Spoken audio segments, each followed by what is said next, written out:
Jill Bryant is a podcaster, educator, 3D animator, former radio host, and volleyball player. She is best known in her role as co-host of the weekly podcast Destination Linux. Renowned in the Linux community for her jovial personality and endless positivity, she is one of the nicest people you could ever hope to meet. And I hope you will do just that as we sit down and have a conversation with Jill Bryant. Before we start, however, this is my first virtual interview, and it was recorded in a coffee shop, so I hope you will forgive the background noise.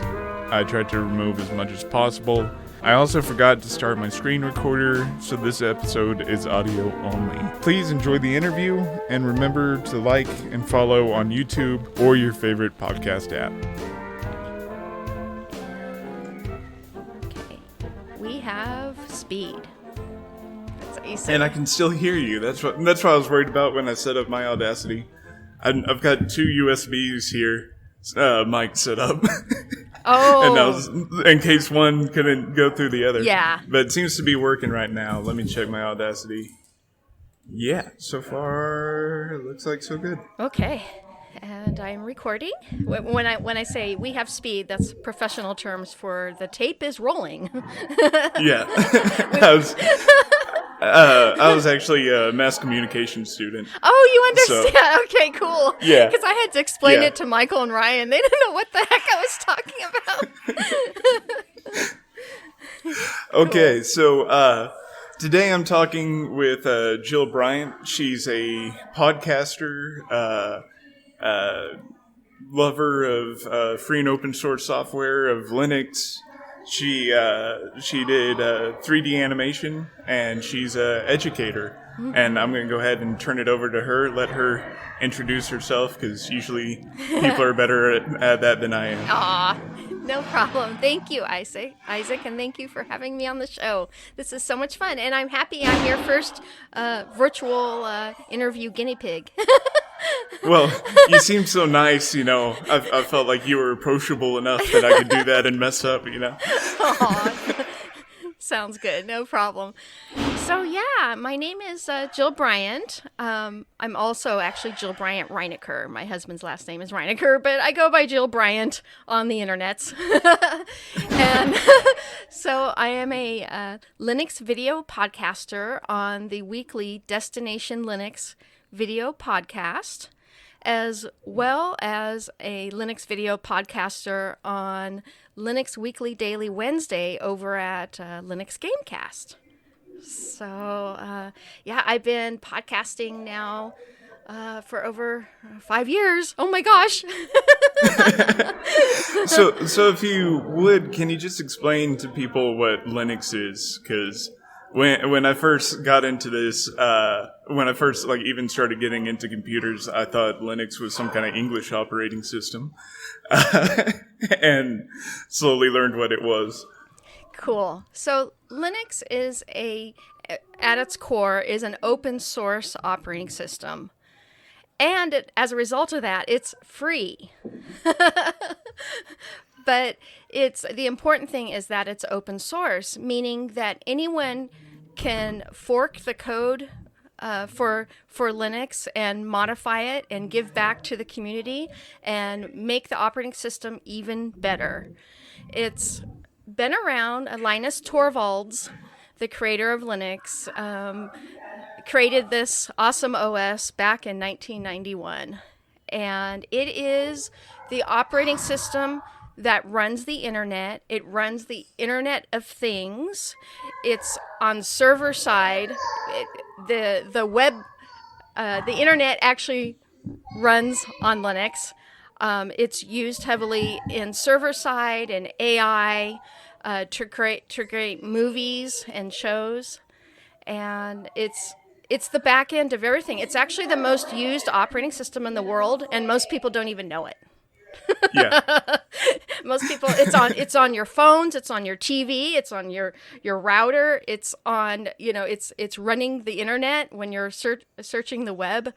It's everywhere, and it's an amazing operating system because of its flexibility and being able to, for users to be able to change the code. And as a result of that, the changes happen much quicker than, let's say, with Microsoft Windows.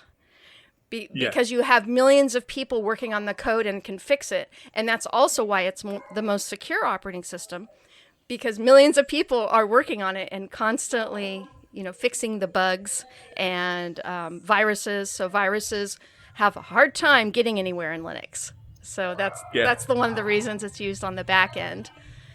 And it's just, it's what's so cool is there is, for every application that's proprietary on Windows or Mac OS, there is a free counterpart on Linux.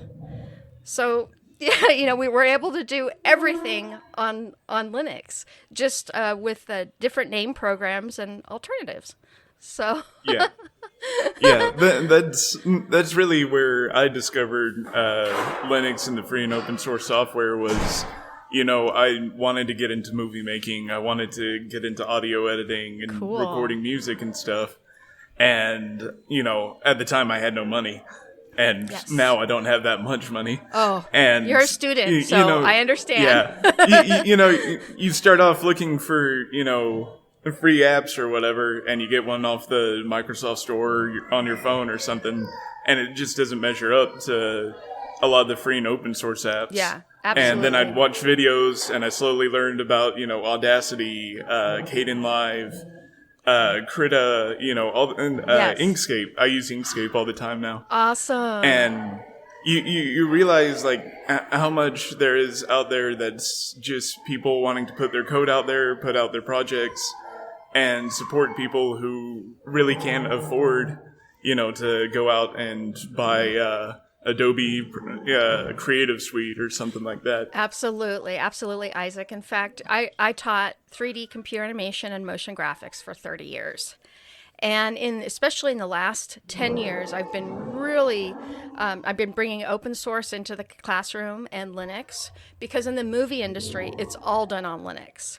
They're using, Maya and now Blender. Blender is an industry standard now, and Blender is free, open source 3D animation program that anyone can learn and use. It's so powerful, and as a result of it being open source, it's more innovative than a lot of the other programs out there, like Maya and 3D Studio, because it can iterate faster, because you have all these developers, contributing to it and adding more features. So it has become, it started out 20 years ago when I was showing my students Blender. It was a program no one knew about, and it was very limited in what it can do. And now it is industry standard, and it has really revolutionized the makeup of the animation, business. Yeah. I'm trying to remember what major game studio is actually one of their top supporters now, because of how much they use it for creating their characters and everything. Exactly. So, I'd like to go back with the computers, because for people who haven't listened to your podcast, you're known for having your computer museum. Yeah. So, you have how many computers now? I have over 700. and many of those go back even before Linux even was a thing. Absolutely. So, what was your starting in computers? How did you get interested in that? Oh wow! So I have every computer I've ever used since I was a little baby, essentially. So the first computer my family had was an Apple II back in the 70s. So, and I still have it, and it still runs. And then soon after was the Commodore 64, the Atari ST, and that was, again, before the age of Linux and open source. So all the software, most of it was proprietary at the time. But it was really the Wild West, because there were so many different operating systems and so many different types of computer systems, and they were all competing against themselves for, the space. Yeah. So what was it that drew you to them? Because that's your main passion now. What were you doing back? Because my experience, starts with GUI interfaces and all that. Oh, so okay. what were you doing at that time with them? Well, my earliest years of computing were actually with Unix, and Unix is the closed source version of Linux. So Linux is what came from Unix, and that was it was developed in the 60s and the 70s, and the first computer that I had access to was rolled in on a huge cart in the classroom at school when I was in the first grade. And it was, the green letters on the black background. And it was huge. Again, this is before personal computers. So Yeah. It was huge, and it had a tape machine on it. And I remember of all the kids in the class, they were all kind of scared of it, intimidated. They see this big thing rolling in that's, 3 times the size as they are. And I ran up to it and I said, I want to make things. I want to draw on it. That's what I wanted to do. I wanted to draw on it. Because that's, I was doing a lot of artwork at the time and drawing, and that was my, passion at the time. And I wanted to use this equipment to draw. And I remember my teacher saying, I'm sorry, honey, you're ahead of the times. She goes, but someday that's going to change because of people like you who want to draw on these machines.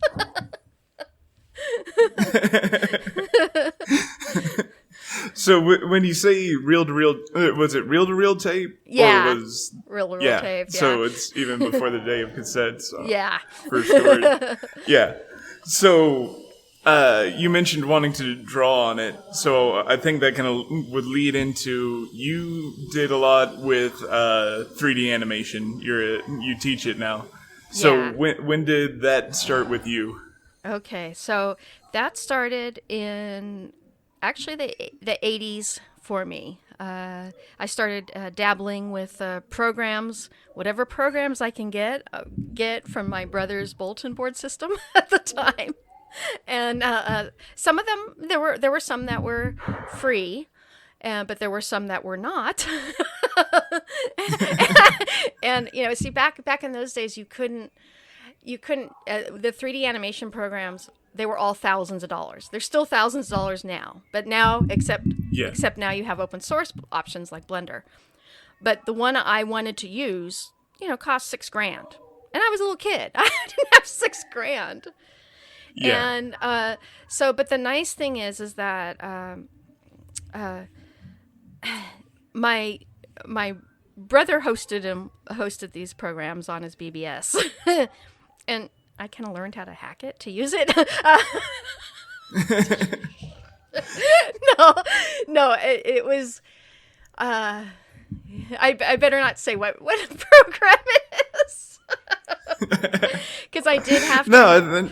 I did have to hack it to use it, but I was using it for my personal use. I wasn't using it commercially at the time. When I became a professional, then I purchased the programs, of course.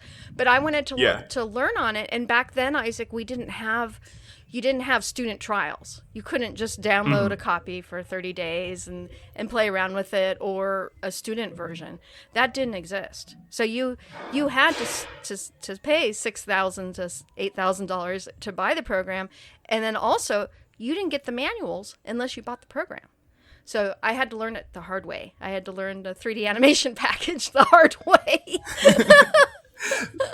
So it was all trial and error. Yeah. But, I ended up... So if you don't mind, I know you don't want to get into legal trouble, but I am interested in, what y'all were using back then. Because the names now are Maya, Blender. Yeah. I'm trying to think. I think Adobe has one. I can't remember. Yeah. But what did they start out with? Okay, so 3D Studio, and I just gave it away. 3D Studio was the very first animation program for the home PC, and then there was also Lightwave that came a little later, and I had been using Alias on Sun Spark systems and other systems. Alias is what became Maya later. So I had, I knew someone who had Alias, so I was able to go over their house and play with that. And but for the home, that was the hard thing because there were no free options available for the home. And I knew I wanted to do this as my passion. Later on, I became one of the biggest 3D studio advocates. In fact, I taught it for 25 years. So it's okay that I say the name because I was using it as a student. I was a starving student at that time, in those early years. So yeah. So, like, what were the interfaces similar to, let's say, Blender or something like that? Or yeah, it was a very rudimentary version. I don't know if you use 3D Studio. 3D Studio is more similar. Actually, Maya is more similar to the user interface. The user interfaces of all the 3D programs are all a little different, but it's all the same terminology. So once you learn one, it's easy to transfer to another. So now that you know Blender, it's easy to move over to Maya or 3D Studio or Cinema 4D or one of the other packages. So once you learn one, it's easy to move back and forth. Just the stuff's in different places, and that's the biggest difference. Yeah, and that's the thing too with the open source stuff. Some people feel like it's not the industry standard yet or something. Yeah. But I can switch very easily between like Ardor and I'm trying to think what Adobe's version. Oh yeah, Audition. Audition. Yeah. Yeah, which honestly I prefer just using Audacity and Ardor over Audition. Oh yeah, same here. I feel like it's overly complicated. In fact, I'm using it right now to record our show. Yeah. But yeah, there is actually a lot of practical use you can get using these free ones. You just have to learn where all the different things are on the other software if you go to work for somebody in a professional setting. Yeah, exactly. They really so Isaac, minimally the studios want you to have at least 5 years of experience. And it doesn't necessarily have to be in the same program. That's what they want to see. And when you create your demo reel, that's you want 5 years experience plus a reel to show them. And don't make it over a minute long. That's the no, not over a minute. So yeah. Oh yeah. So I was going to talk about my professional animation career. So for 10 years, I was an independent contractor and I did animation from studios from Warner Brothers to Electronic Arts to Fox. We did some Disney stuff. I've done a little bit of everything. Both all in gaming and TV commercials and in movies. So okay, well, go ahead and give us some of the notable stuff you worked on. So I did one of. Okay, this is really cool, and I've never really talked about this too much. The very first animation job I got after I graduated, I became friends with an animator that had a lot of connections in the industry. And my first job, and this is my first job for him, got nominated for an Emmy. And he's like, Jill, your career is set. And then after that, we got all kinds of calls from all the different studios. So that was huge. So what was it that you worked on? I worked on, it was a commercial for the Russian hockey team. And this was back in 1998, and it aired worldwide. And I still sometimes see elements of it. They kept reusing some of the animation I did.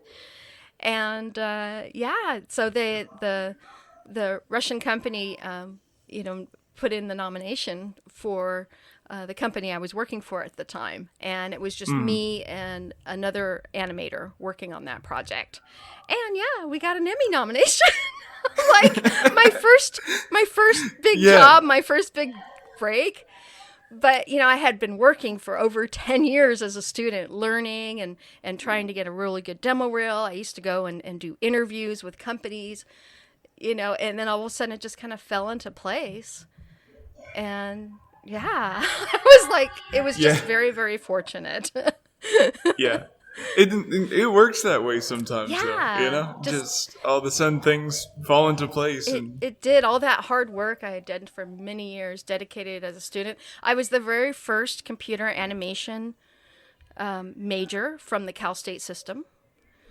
Wow. Yeah. So, and I had to create my own major to do that, because this is back in the early 90s. You know, no one, schools didn't have these programs back then. And so I had to work extra hard because I had to be a double major, and it combined the art, communications, and computer science department. And I took classes in all three, of which each department I could have gotten a degree separately from each department, because I had to take the whole I did the whole curriculum, and combine that into making an animation major called creative technology. And what was cool on graduation, the announcer and the president of the college is like, and this is Jill. She's doing something very, very unique. In fact, I don't really understand it. So, but her major is creative technology, and everyone in my line was shouting, "She's the animator! You know, she's, into the arts and computer science, and does all the things." so my classmates were trying to explain it to him, and I named it creative technology because, well, there weren't really schools that taught animation, and I knew people, computer animation, like even then people didn't really understand what it was. So what year was that again? 1998. Okay. Yeah. Oh, I'm sorry. 98 is when I got nominated for an Emmy. No, that was 1995. So 95. Yeah. So I'm trying to think. Because when was when I'm trying to think when Toy Story came out. That was early 90s. Yes, early 90s, and they were using Unix. Yeah. And that was awesome. That was one of my favorite movies of all time because of that. It was the first fully CG animated movie. Yeah. And in the early days of 3D animation, I always find interesting. I don't know if you're familiar with VeggieTales and Big Idea. Oh yeah, I'm sure you are because of what you're in. Yeah, but yeah, just the fact that they were able to do that when I was five guys in a literal garage. Oh yeah, just piecing together. It's amazing. Something that in the history of animation is pretty important. Oh yeah, that's why I've been totally into Disney and Warner Brothers films my whole life because of that. They inspired me to animate, and one of my biggest influences actually was Gumby, the original stop motion. Yeah, from the 60s, because I grew up with that, and even that wasn't computer, that was stop motion, but that's what. I was really interested in being an animator even before computers. So animation came first. Then it wasn't just you wanted to do 3D animation. You got inspired with that first. Yes, exactly. Traditional animation and stop motion and Ray Harryhausen and his classic movies, science fiction movies he had done in the 30s, 40s, and 50s. So I had grown up with it and knew I wanted to do something in animation, and then the happened that computers came along, and all of a sudden, why can't I draw on this thing? When I was a little kid, because I wanted to animate on it. I thought it would be a great platform to animate, and look where we're at now. Yeah. So after the hockey commercial came out, and you won an Emmy from that, in what other significant works did you do? Well, I did. I worked on the movie The Perfect Storm, and I worked with another animator again from Derlin Productions, who I'd been working with him quite a bit as a freelancer.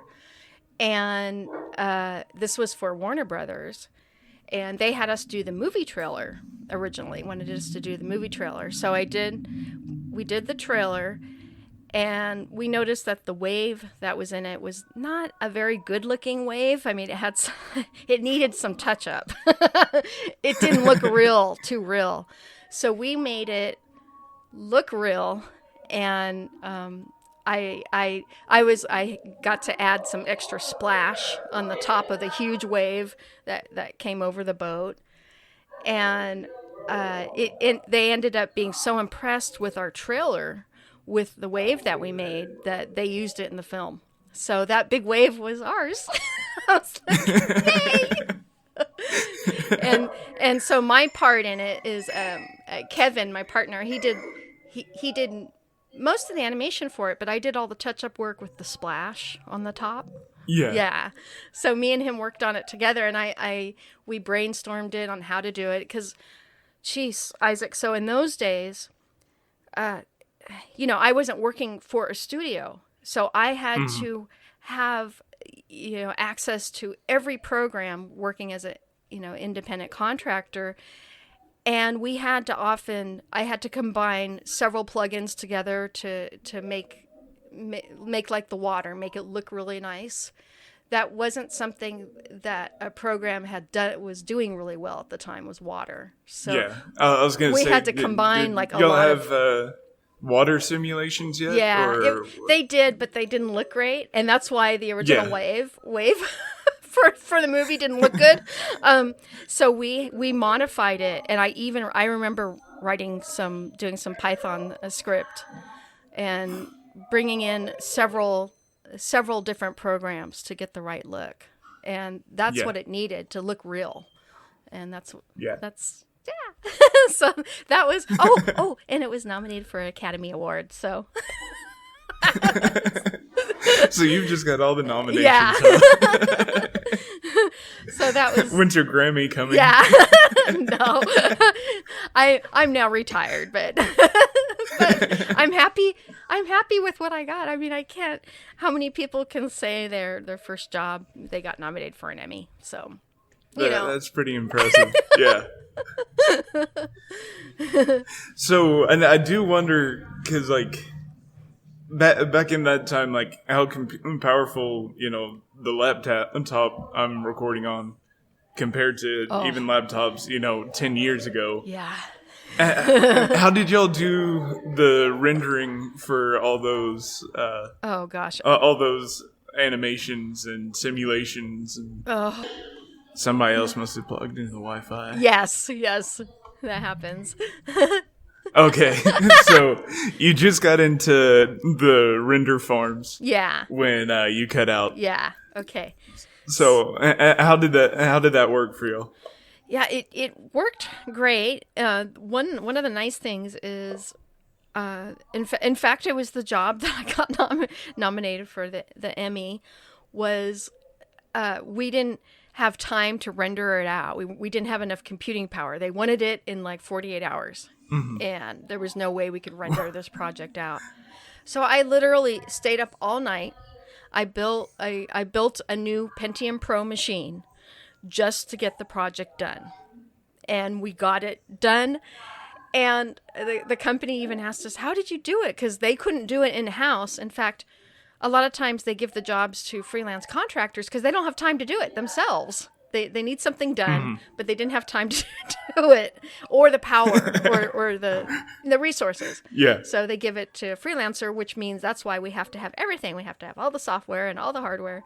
So, so I had to build, a computer overnight, and I remember they were so blown away. They're like, wait a minute, you're not just an animator, you actually can build computers too? And I go, yeah. And so, they were really impressed that not only did we get the job done, but we got it to them early. And it happened when I was working as a freelancer with Electronic Arts and a couple other the companies we work for. I did the same thing. I built computers to get it done. And there's also something interesting about this, is I was the first lady that most everyone at the studios had worked with. I was the first female, and they'd say, wow, you're the first lady we've ever worked with. And that made me feel good. But they're 99.9% of the time, it was absolutely wonderful, and I got full respect, no problem. But occasionally, there's some people that are negative, and they assume since you're a woman, sometimes you don't know how to do things. And one of them was when I was one of the managers. It was just one particular one, not all of them. Everyone else was great. One particular manager, he laughed at my other animator I work with, Kevin, when Kevin said, she can build a computer overnight so we can, finish the job. And they were like, really? A girl?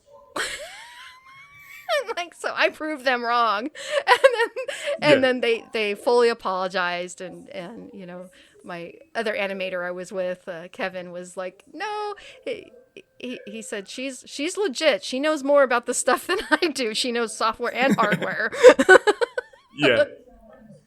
Oh, and I wanted to tell you, in those early years of using 3D Studio, that was 3D Studio for DOS. It wasn't even made for Windows back then. We used the disk operating system. And as a result of that, I was always really comfortable with command line because of using Unix and DOS. So when Linux came out, it was easy, So you mentioned about building computers and stuff, and I think that probably goes hand in hand with Linux. So from the little intro you sent me, you were using Linux like 2 years after Linus Torvalds wrote the first kernel. Yeah. So if you want to go into that, how did you decide to start using Linux? Well, this is before the World Wide Web. And it was my brother's. He had Elite. It was Elite BBS. It was one of the largest, well-known professional and coder hacker BBSs here in Los Angeles. But everything was legit on our BBS. Nothing, But we had some of the luminaries in computing on there. And so... so if you will, for my non-technical viewers, and maybe a little bit for me, can you explain what a BBS is? Yes. So the bulletin board system, it's the predecessor to the World Wide Web, as you know it. It was a place where we shared pictures, images, software, chat, but we did it all over the phone lines. And instead of having a web where you click a URL and go to another site, you had to dial in to that site. So there were multiple people that had computer servers set up with BBSs, and you had to dial in. And some of them were connected, and some of them weren't.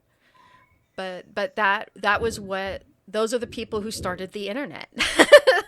Like my brother was one of the earlier. Actually, he got a job because of his development on the BBS. He ended up being hired by Microsoft and Apple and Sun because of his BBS. Yeah. So was Linux just like because I think you used Slackware first. Yes, exactly. So the Slack was that just being passed around? Exactly. Between people? It was being passed around, and the original ones came from Linus himself. So there were only certain BBSs that had those early Slackware disks, and ours was one of them. And we had a lot of people from Finland and Sweden on our. There's some alarm going off. Get to the bunker. Yeah, I don't know what it is. I can hear it, but it's not on my end. No, it's... Sorry about this. What the heck is going on? Oh, it's my UPS. My power went out. Wait a second. Oh, okay.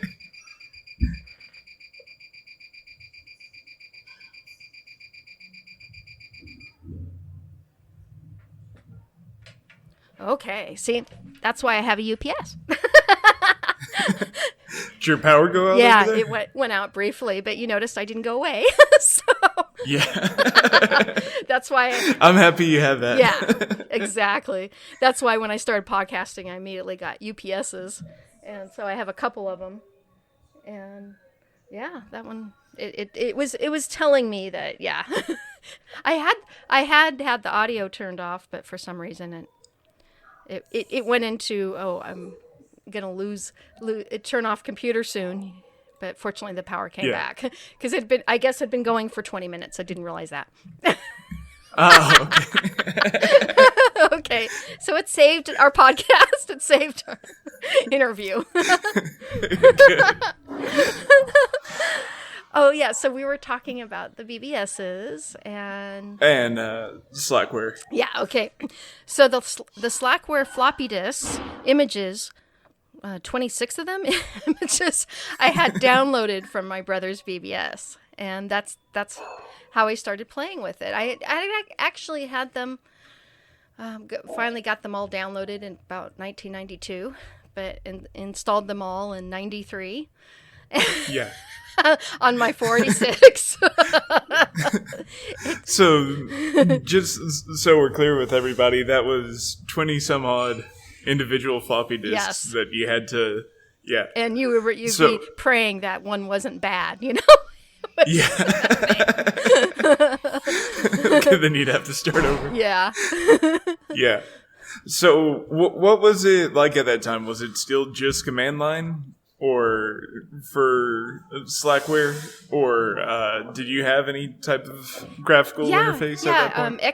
There was still an X Windows, X window.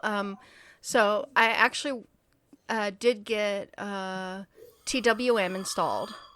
That's one of the very, very first graphical user interfaces developed on Unix. Yeah. So I got TWM. So what were you doing on that at the time? Were you doing 3D animation or anything like that, or no? Because there wasn't software available for Linux at the time. There was a lot of Unix software, but they hadn't. Yeah. They were just starting to kind of port stuff over, and they hadn't really yet. So honestly, I used to do a lot of image conversions for my projects, because that's something that is free and open source to do. Image magic. Oh boy, some of those early programs and the GIMP. The GIMP came along and changed things. Yeah. So I did GIMP use it for coding. I did Photoshop alternative for people who don't know. Yeah, correct. The GNU image manipulation program. Okay, so let's see. So when did you start educating about 3D animation? Yeah, 1992. So I was doing freelance work. I was hired first as a TA, and did that a while, and then became part of the faculty. And that was really cool, because that was before I even graduated with my BA degree. So they were impressed with my knowledge and my background, and I knew the programs. In fact, when I was a TA, I was teaching the teachers how to use the programs. So it just kind of fell in place. And then they said, Jill, the next position, we want to hire you. And then I eventually became the director of the department for many years. So I taught a total of 30 years. And I have just actually recently, I recently retired. So just decided. So what school did you work for? So I worked at El Camino College, community college in Torrance, California, and it still is the largest community college in the United States, and both in population and in size. And the students that graduate from there, we have the highest number of students that end up going to UCLA, USC, all the big universities. And in my animation department, a lot of my students would go to the big art schools here in LA, the renowned Art Center of Design, Otis, CalArts. And those are huge schools in the industry. And a lot of my students also would get internships at the local studios, like Sony and Disney, and DreamWorks. So Yeah. so what was really cool is that my college is actually kind of world, not just actually, it's world renowned for its art programs, because we had the largest in the United States, and we'd get students coming from from Japan and China taking our art classes, because we had a bigger art department than most of the major four-year universities. And we have bronze casting, sculpting. We were the first to teach computer animation and 3D animation. Just all these disciplines, furniture making. It's just these disciplines that no other schools have. So people come to El Camino to learn learn all these trades. No, that's really impressive. Like that they offer all those different things. Yeah. And Tyler Junior College, where I went, it wasn't so much the broadcasting and stuff like that, but it was a great place because they had Viscom, visual communications. Oh yeah, nice. And mass communications. Very and, good. And they also had an art department, but the major I was in, I didn't do much over there. But I really enjoyed my time there, and I mean, it sounds a lot like your school, where it's very much geared to like hands-on experience and stuff like that. Exactly. And I mean, I'm a big proponent of community colleges because like it's just so much cheaper, and yes, you can get an idea of what you actually want to do without it being expensive. Yes. Yeah. And that's, as a student, I got an AA and an AS because I had taken so many units at community college, and then I transferred to the Cal State system. And what the beauty of one of the things cool about El Camino is that because it's so renowned in with the other schools, academically, is that we got automatic transfer to all the USCs and UCLA. And so if you were a student at El Camino, you got automatic admission because it was that, and then that felt good, I mean, but I worked my butt off. I went through the honors program. I did all that. So I was offered to be a member of that in my last couple of semesters, but I was like, I don't want the extra work. Oh, it's a lot of work. But what was nice when what was so cool though is when I transferred, I didn't have to take a lot of the upper division credits because the honors program covered it. Yeah. Yeah. And that was nice. So I could just focus on my major. And creating my own major, which took up a lot of time, and having to work at the same time. Working full time, going to school full time. Oh, it's a lot of work. Yeah. So let's move away slightly from the computer and Linux. Let's talk about your time in radio, because you were talking about your radio gear and how much that helps. So when did radio start with you? Oh, geez. Since I was a little kid, I had a passion and love for radio, listening to lots of radio shows with my grandmother. I built my first radio, which was a Heathkit kit, and you can build radios, and grandma and grandfather wanted to make sure I knew electronics, so learned how to build my first radio. And I've always loved radio shows and listening to the radio. I got really, really involved in several local shows that were quite well known. One was the Dr. Demento show. Dr. Demento is who introduced Weird Al Yankovic to the world. So all the early novelty, all those novelty records, from all the years, that's was Dr. Demento's specialty. And he did his shows for almost 40 years. So I was a big listener of his show, and I would call in whenever they would have you can vote on your favorite tune of the week.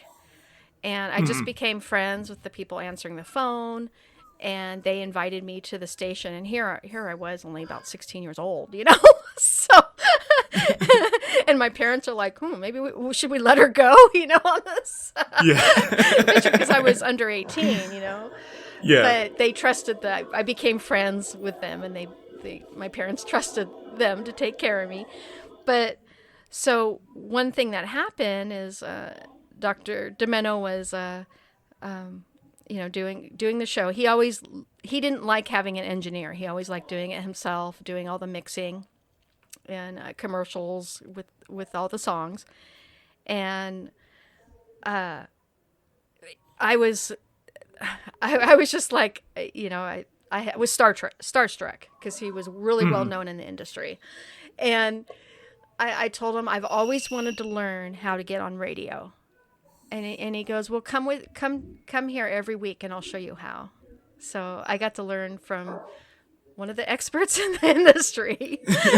So Barry, his name was Barry, he taught me how to use a mixer and how to do, talk correctly in a microphone. And I learned a lot from him. And he was so excited because I was like the first person interested in the tech.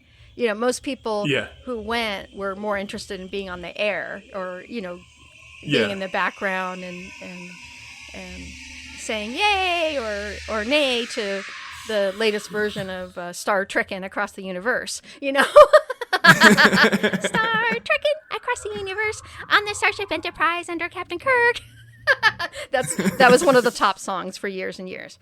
So Dr. Domeno, by the way, he was not just local here in LA. He was syndicated around the United States. So one of the most popular shows. Very well known. Very well known. And so I was so honored that he would take the time to teach me. And then, he had me come on the show and do voice a little bit with him. I'd help him introduce the Funny Five Live, they called it, were the top 5 shows. And he loved my laugh, so he called me Jolly Jill. So I was Jolly Jill, and we had Whimsical Will and Musical Mike. And so he named all the people that helped him on the show. They had fun, cool names. So I was Jolly Jill for a couple years there.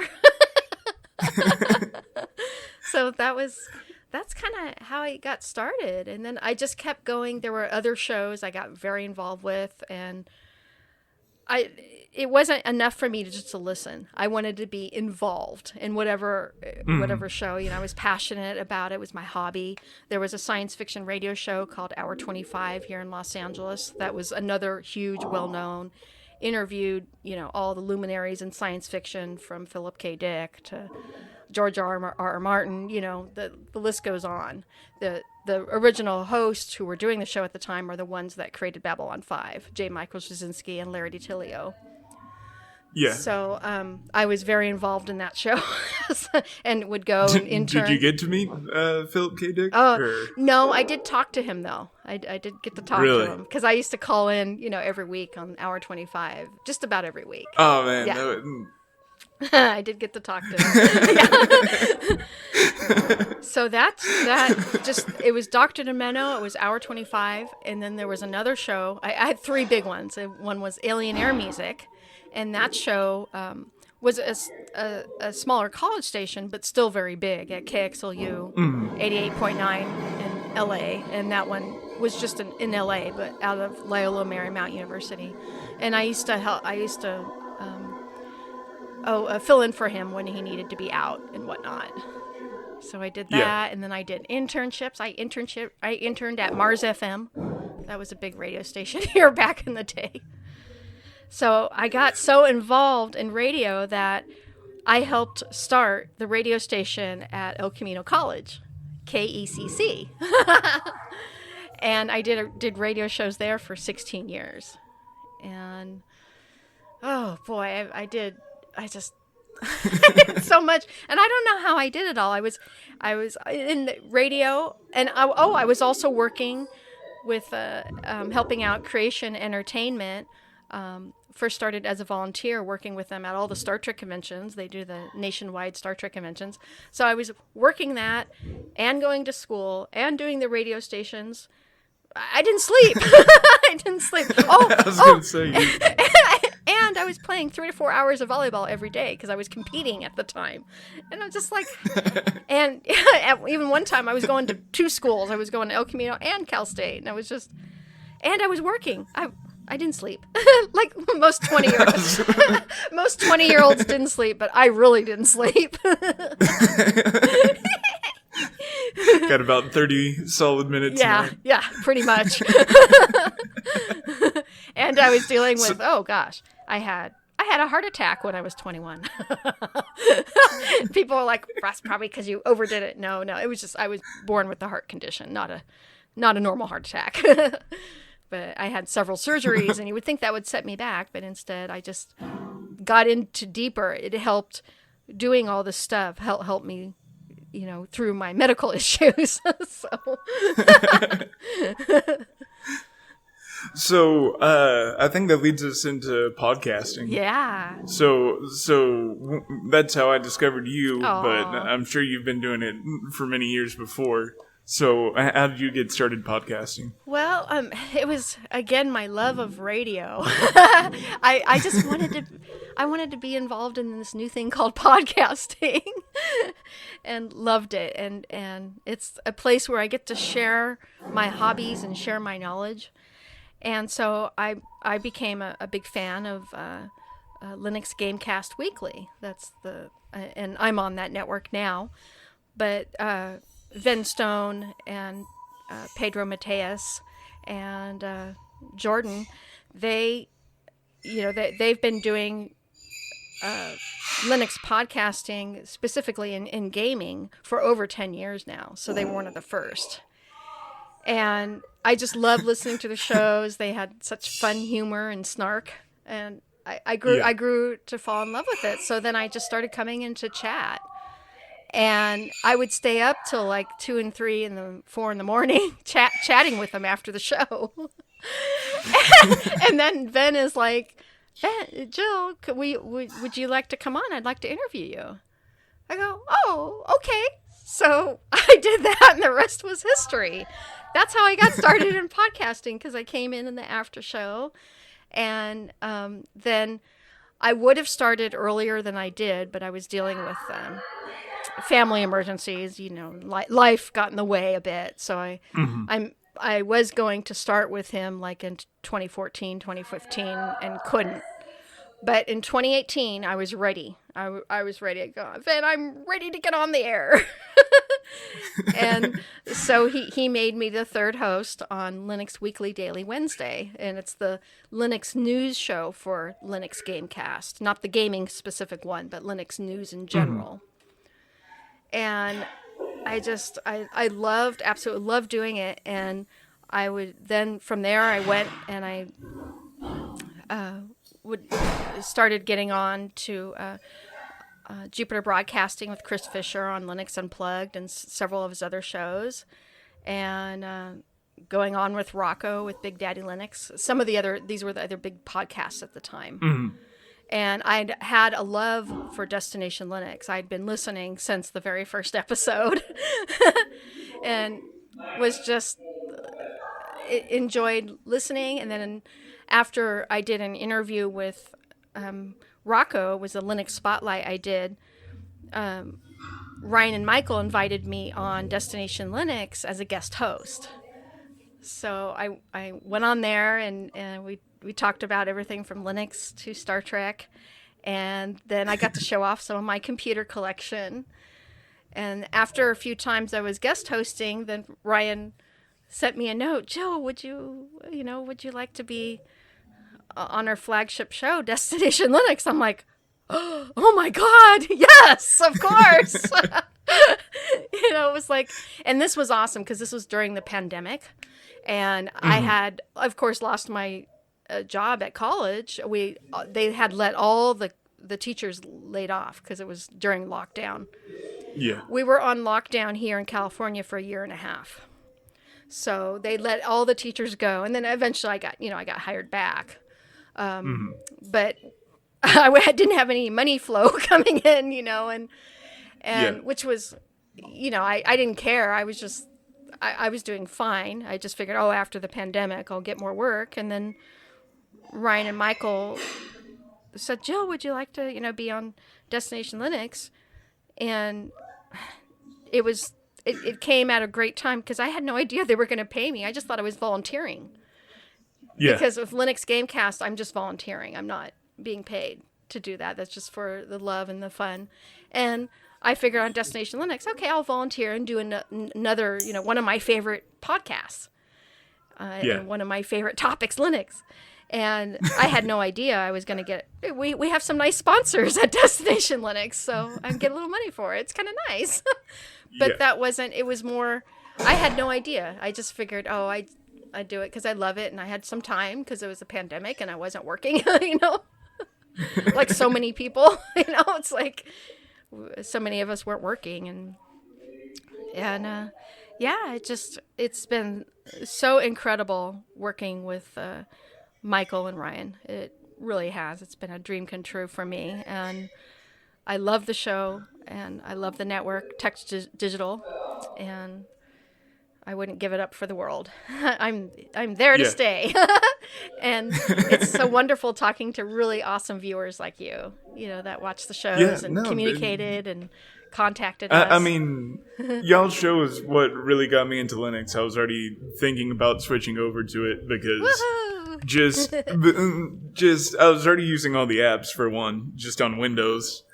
I was learning more about, Microsoft and some shady stuff they've done and are doing. And you don't really have to worry about that spying and, data capture and stuff from most Linux systems. There's a few, from North Korea and China you might want to avoid. Yeah. Yes. but yeah, just and then just also listening to y'all, like the community just seemed very open and helpful. Yeah. And so that really, like, I listened to y'all for probably 2 months before I decided. Well, actually, I was gonna try out Linux on my previous laptop, and then luckily it died. So then once I got this one, I just went ahead and put it on there. Yeah. What distro did you end up using, or did you hop a little bit before you found the one you really liked? Yeah, I did. I started out with Linux Mint or trying to install Linux Mint, but I did something wrong somehow. And it did not work. So then I went to Ubuntu, just vanilla Ubuntu. Used that for a while. Tried Manjaro, Ubuntu Studio, and now I'm on Ubuntu Mate. So, nice. Not just a ton of hopping, but and probably need to explain what distro is. Yeah. For the people. Yes. Yeah. Yeah, definitely. So a distribution of Linux is a version of Linux that someone has customized for their needs. And, there are different, like we have the Ubuntu is based on Debian Linux. And then you have Fedora based on Red Hat. And it's, again, it goes back to the beauty of open source, that anyone can take the code, modify it, and make it their own. So a lot of different companies have made their own versions of Linux, and not just companies. Sometimes it's just individuals. And for instance, like Ubuntu Mate was originally developed by Martin Wimpress, and because he wanted to make a version of Ubuntu that he liked with the old classic user interface called GNOME. GNOME Classic. So that's the beauty of of Linux, is that you have so many distributions to choose from. Some are catered more, like there's Ubuntu Studio, that's for artists. And in fact, I have a lot of my students use that first because it comes with all the the free art programs that are good for them to use. And then there's Ubuntu. Then there's Linuxes that are meant for, server side and workstation, like CentOS and Red Hat. And then there's ones that are enhanced for desktop, like Ubuntu. And there's just, you have so much choice and freedom, and that's the beauty of open, because anyone Yeah. can modify the code and make their own. And in fact, I've rolled my own version of Linux. I used Linux from scratch many moons ago, and that's it took a lot of work, probably about Yeah. 6 months.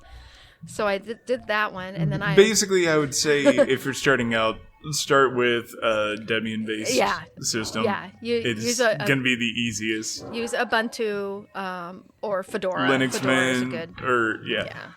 Fedora is good. Yeah. Linux Mint, Ubuntu Mate, classic Ubuntu Budgie. But yes, stick to the. Even if you got older hardware too, I've tried out MX Linux. Yeah, MX is great because it's Debian based. Some notebooks and stuff like that. Yeah. And I've really been happy with that experience. In fact, all my old computers run Debian because Debian is one of the oldest distros. It was made after Slackware that we were talking about earlier, just after. In fact, it was being developed around the same time. But it's enhanced for all the different architectures of different computers. So it runs on my DEC Alpha it runs on my Sun Spark systems, and I even got it on an old Mac Classic. Yeah. So there is one more thing that I forgot to mention earlier or bring up in this whole Linux story, and that's the Linux Chicks of LA that you're involved with. Yeah. So that's a charity you're involved with. So can you just explain what y'all's mission is? Yeah, it's basically to support women in Linux. Linux Chicks of LA, and there's not as many women as men in the computer industry, as a lot of you may be aware of, but it's even less in Linux. And so it's basically we have both men and women in our organization. It's a worldwide organization, and we're one of the most active here. The LA chapter is one of the most active. And in fact, we just got done doing the Southern California Linux Expo here in LA, where we won an award, the Best Scale Spirit Award.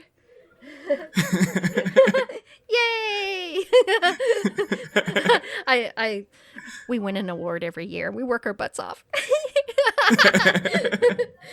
So, and that is a great, that scale is important to me because it brought me to the whole Linux community. It brought me to the Linux Chicks of Los Angeles. It brought me to Linux and Linux podcasting. Without the Southern California Linux Expo, I wouldn't be where I'm at. That brought me to the Linux community and all the wonderful open source goodness of the Linux community. And it's neat because with podcasting, I get to combine my love of Linux, my love of teaching, because we kind of, during the show, we got to explain things so that a new user can understand them.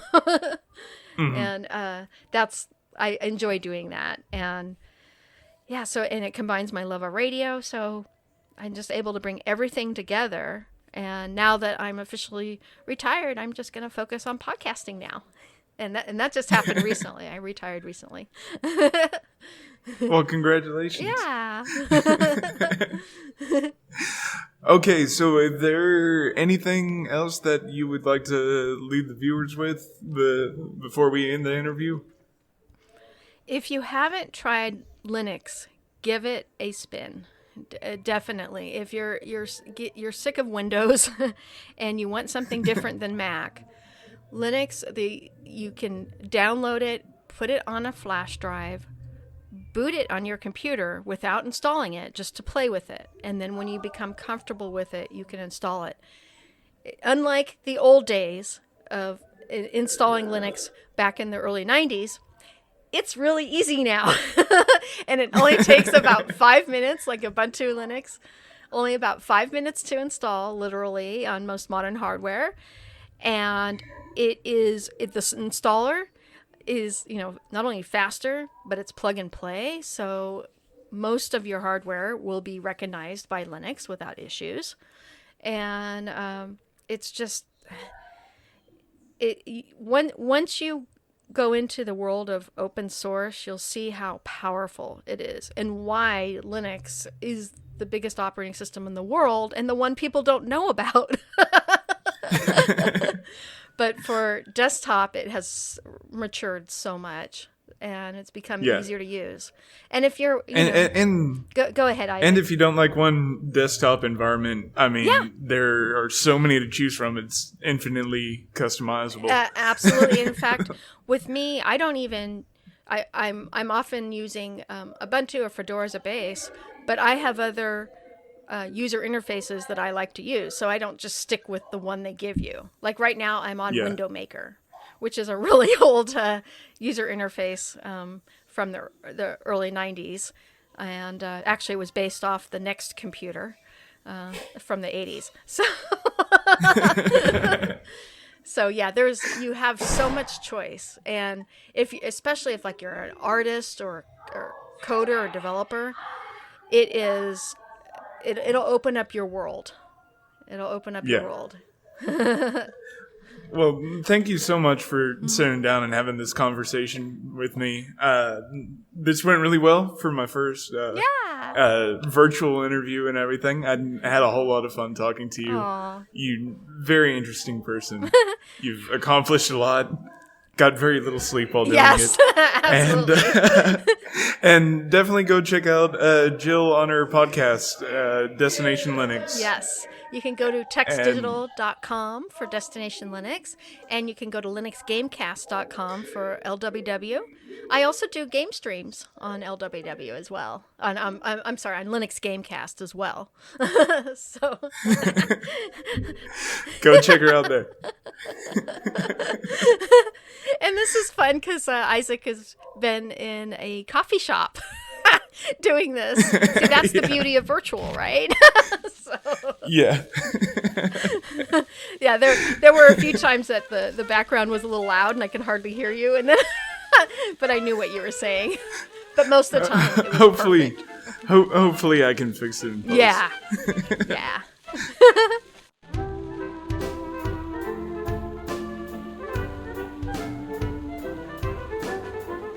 Oh, hi. You made it to the end of the video. That's pretty cool. You must have liked it. I had a fun time recording it, and I hope you did like it. Well, if you liked it, you might as well share it with other people. You might as well like the video. Go ahead and subscribe because I make videos like that all the time. So, yeah.